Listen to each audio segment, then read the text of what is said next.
All right, this is Algebra 2, Lesson 7.1. You read this as nth radicals and rational exponents beginning on 401. We're evaluating nth roots using radical notation and rational exponent notation, and tomorrow we'll get to real life problems involving them. First definition is an nth root of a. It's not of a something, it's talking about of a as a letter. So it says for an integer n greater than 1 if b to the n, that's how you'd read that, is equal to a, then b is the nth root of a.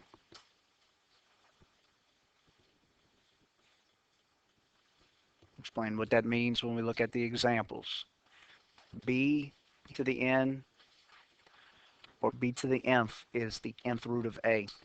The index of the radical, where n is greater than 1, what this is saying is when n is positive.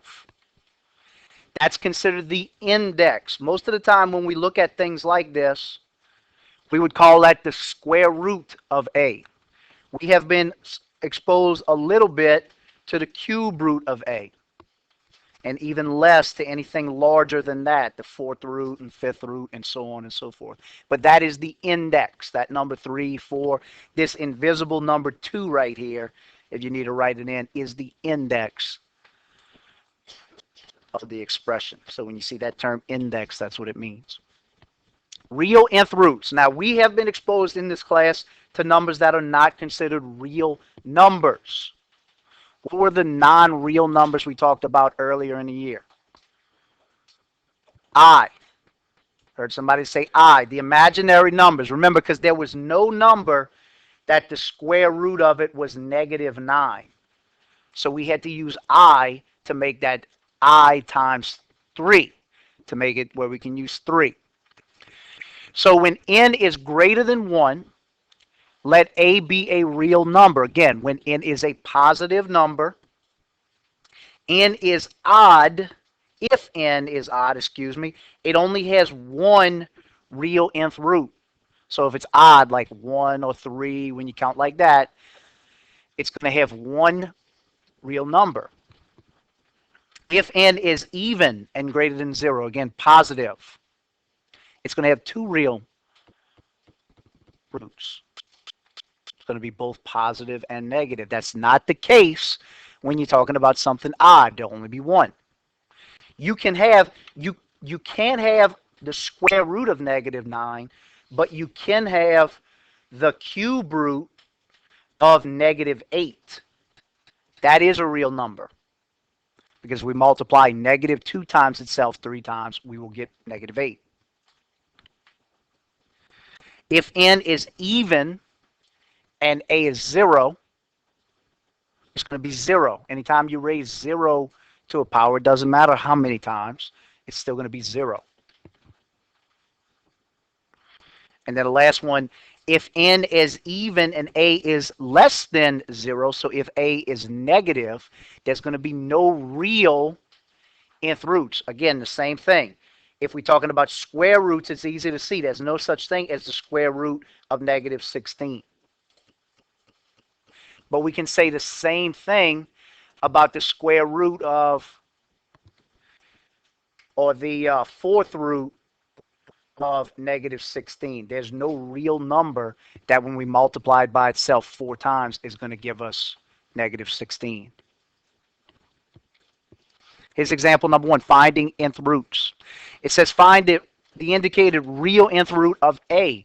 So if n is 3 and a is 64, then n is an odd number. Since it's odd, it's only going to have one real cube root, because a is a positive number. You can go back to this chart to check it. N is odd and a is positive,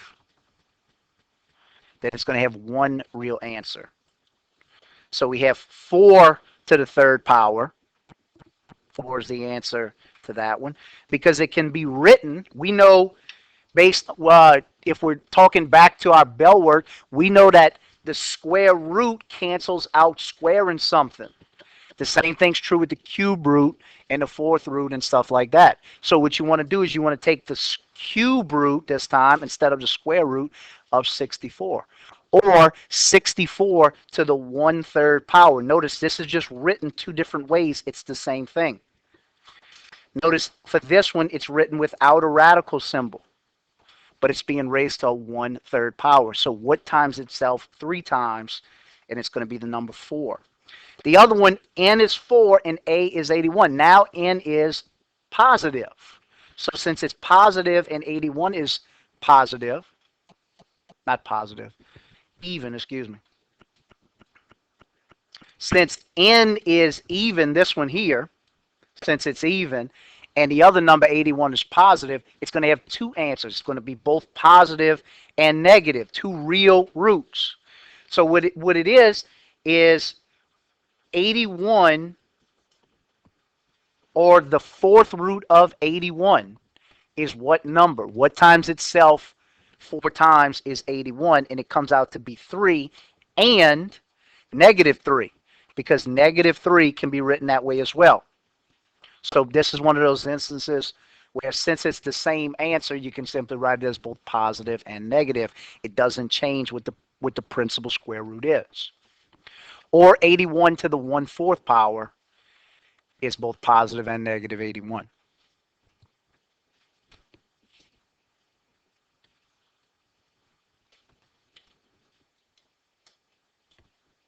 So take a second and do this one for me. Remember, n is your index. A is what's being raised to that index.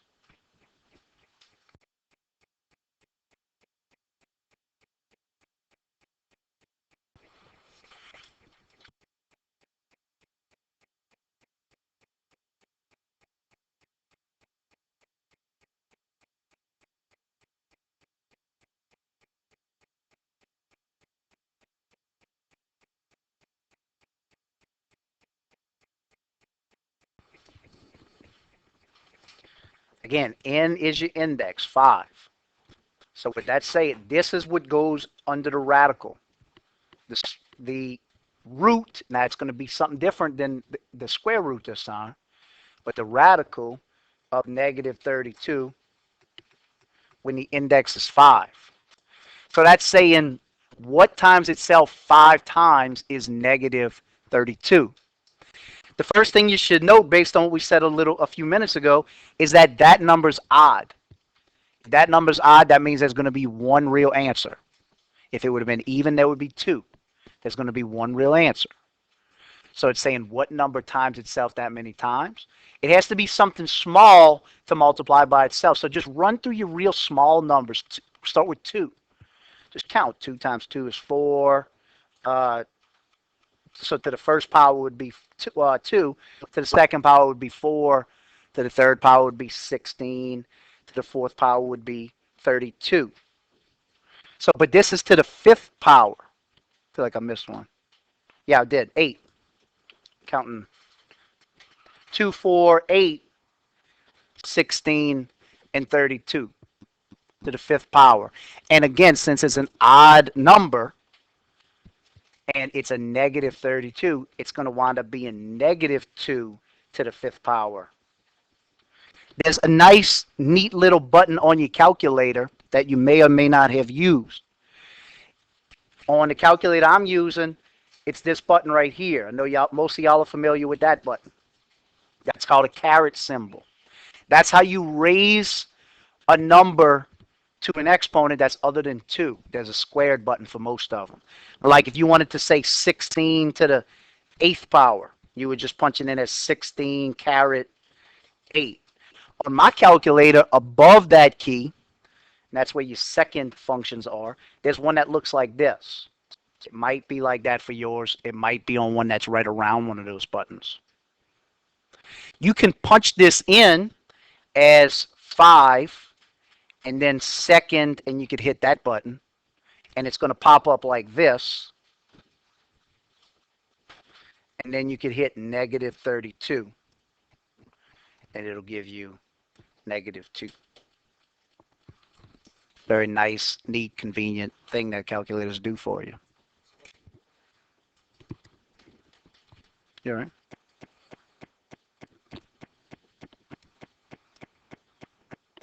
Again, even without a calculator, you ought to be able to set up which part each one of those numbers goes into. Don't assume just because 64 is the bigger number that that's what's going to be under the radical. It is, but don't assume that just because of the size of the numbers.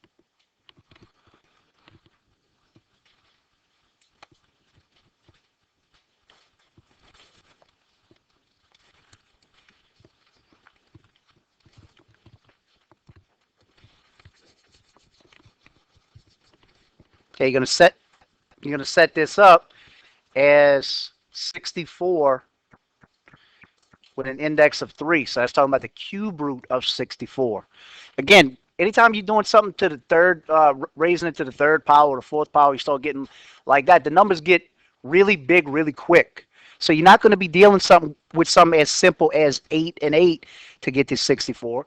Try numbers like 3 and 4. You'll start to recognize these numbers a whole lot quicker when you see them, because it'll be the same numbers that keep popping up over and over again.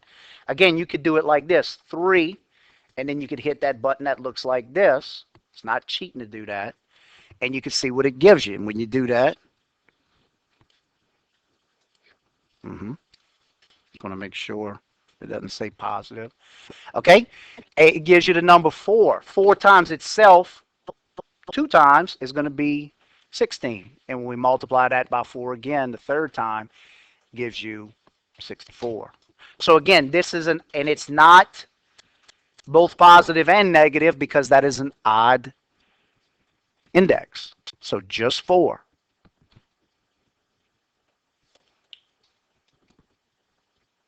Okay, here are the 2 checkpoint problems. 343 is going to be your radicand. It's saying when it's being raised to the third power.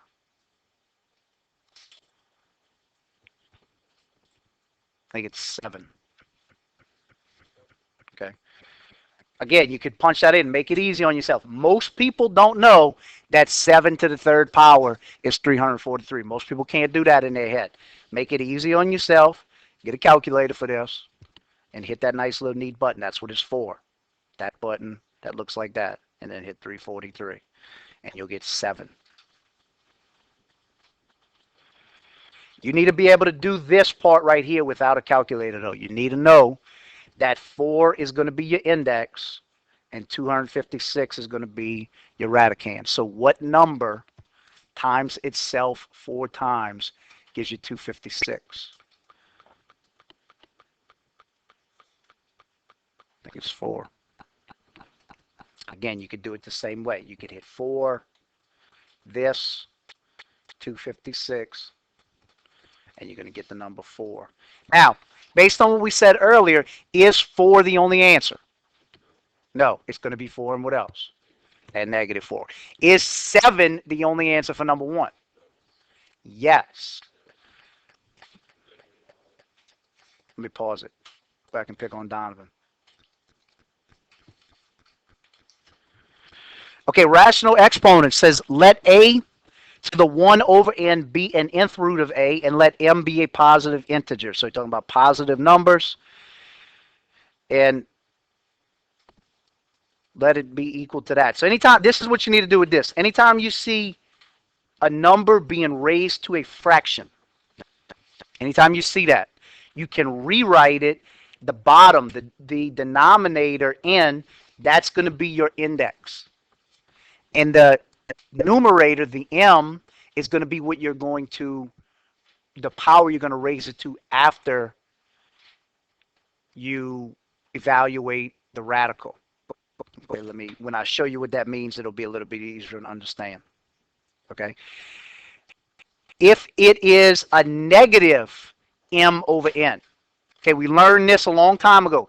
If something's being raised to a negative exponent, it's going to ride the elevator. So the first thing that happens is 1 stays on top and a to the m over n goes to the bottom. Now you treat it just like the one right above it. The denominator is the index. Notice n is right here. That's the denominator, and n is the index. A is going to be what's under the radical, and M is going to be what you're raising it to after you evaluate the radical. And when we look at an example, that's going to be a little bit easier to understand without all these A's and M's. Okay, 25 to the 3 halves, or to the 3 over 2. That is a fraction, so it's less than 1.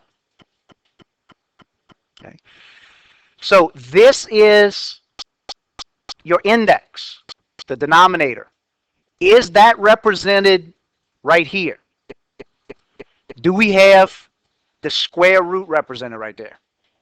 Why don't we write a 2 right there? It's because it's understood. That's probably the easiest way to say it. If you have to make it make sense, you can. It's not wrong. It's just like writing something to the first power. It's not wrong. It's just not necessary. It's understood. So what that's saying is the square root of 25 is 5, and then you raise it to the numerator. 5 to the third power, 5 times 5 times 5 is going to be 125. Same thing with example number 2. What's different with example number 2, though, let's look at it in steps, is it's being raised to a negative value. Anytime something's being raised to a negative value, it's got to ride the elevator. Everything's over 1. So leave 1 at the top, bring 27 down, and now it's being raised to the 2/3 power. What is the index of this? Is it 2 or 3? Which one are we going to, which root are we going to use? The second root or the third root?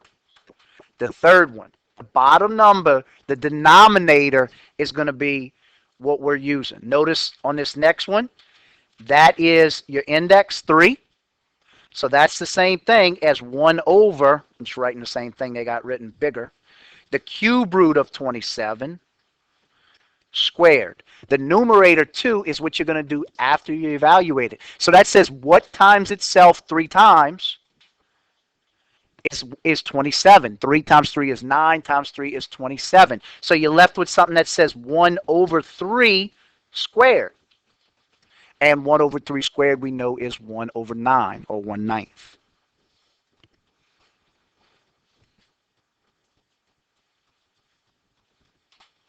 Do this one.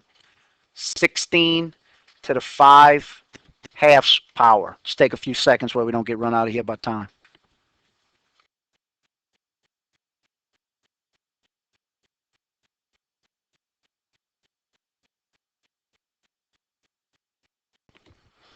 Should rewrite it like this. 16, or the 5th root of 16 squared. No, I said that backwards. I'm sorry. We'll get to the rest of it tomorrow. It should look like this.